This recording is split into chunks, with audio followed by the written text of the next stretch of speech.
வணக்கம். இன்று நம் நாடு பெருமையுடன் கொண்டாடும் குடியரசு தினம்.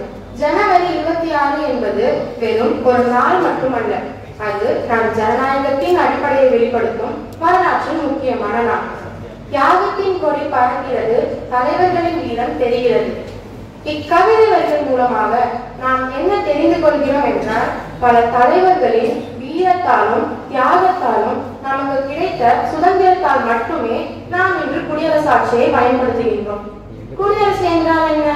இந்த கேள்வி இந்நாட்டு மக்கள் ஒவ்வொருவர் மனதிலும் இருக்க வேண்டிய முக்கியமான ஒன்று. குடியரசு என்பது மக்களாட்சியின் ஒரு வடிவம். மக்களாட்சி என்றால் மக்களை ஆளுவதா? இல்லை, மக்களை யார் ஆள வேண்டும் என்று மக்கள் தேர்ந்தெடுப்பதுதான் மக்களாட்சி. 1949 ஆண்டு நவம்பர் 26 அன்றுதான் இந்தியாவிற்கான அரசியல் சட்டத்தை உருவாக்கினார்கள். 1950 ஜனவரி 26 அன்றுதான் அதை செயல்படுத்தினார்கள். அந்நாளைதான் நாம் இன்று குடியரசு தினமாக கொண்டாடி கொண்டிருக்கிறோம். குடியரசின் முக்கிய கூறுகளில் முதலில் இருப்பது மக்களாதிக்கம். குடியரசு அமைப்பில் அதிகாரம் என்பது மக்களிடமிருந்து மட்டுமே கிடைக்கிறது. மக்கள் தங்கள் பிரதிநிதிகளை தாங்களே தேர்ந்தெடுப்பதனால் மட்டுமே அரசாங்கம் இயங்குகின்றது.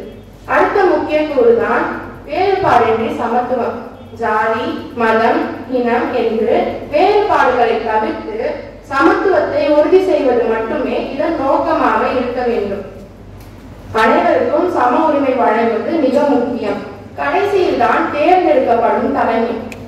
அரசர் குடும்பத்திற்கு மட்டுமே முன்னுரிமை தராமல், அதாவது தாத்தா தலைவர், அதனால அப்பா தலைவர், அதனால பையன் தலைவர்னு குடும்பத்திற்கு மட்டுமே முக்கியத்துவம் தராமல், நாட்டில் உள்ள ஒவ்வொரு தனிப்பட்ட நபருக்கும் தலைமை பதவியில் இருக்கும் ஒரு வாய்ப்பையும் எந்த ஒரு வேறுபாடும் இல்லாம தலைவரை தேர்ந்தெடுக்கிற உரிமையும் இந்த நாட்டு மக்களுக்கு இருக்கு.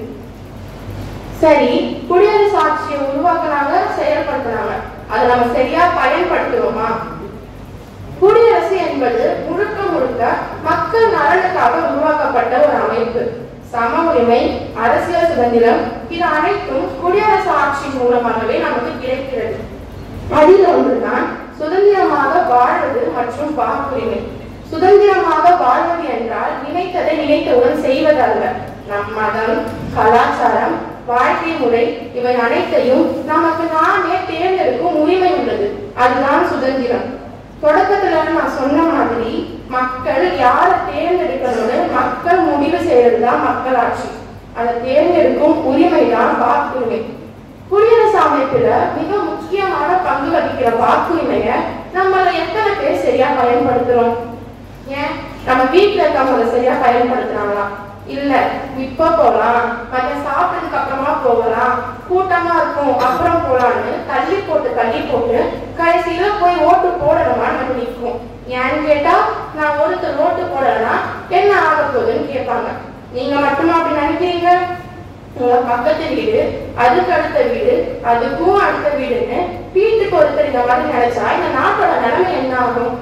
ரேஷன் கடையில இலவசமா அரிசி பருப்பு தந்தா அதை வரிசையில நின்று வாங்க முடிஞ்ச நம்மளால நம்ம உரிமையை பயன்படுத்திக்க கொஞ்சம் நேரம் கூட ஒதுக்க முடியாது. 1957 குஜராத்ல நடந்த சட்டமன்ற தேர்தல்ல ஏசுபாய் அமர்சாத் அப்படின்ற ஒருத்தர் வெறும் ஒரு ஓட்டு வித்தியாசத்துல வெற்றி பெற்றார். ஒரு ஓட்டுல என்ன ஆக போகுதுன்னு இல்ல, அந்த ஒரு ஓட்டுக்கு எதை வேணாலும் மாற்ற சக்தி இருக்குன்னு தெரிஞ்சுக்கோங்க. ஓட்டுங்கிறது 1 இல்ல 10, அதுக்கான மதிப்பு எப்பவுமே ஒண்ணுதான். அதை வீணாக்காம சரியா பயன்படுத்திக்கோங்க.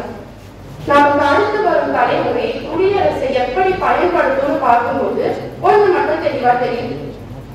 சமூக வலைதளங்களில் மக்கள் தங்கள் கருத்துக்களை பதிவு செய்வதன் மூலமா அதை நேரடியா அரசியல் அமைப்புக்கு கொண்டு சேர்க்கும் ஒரு நல்ல வாய்ப்பு நமக்கு அமைந்துள்ளது. நாம் ஒவ்வொருவரும் குடியரசின் அடிப்படைகளை புரிந்து கொண்டு அதை நம் வாழ்வில் பயன்படுத்தினால் இந்தியாவின் எதிர்காலம் சிறப்பாக இருக்கும் என்று கூறி விடைபெறுகிறேன். நன்றி. ஜெய்.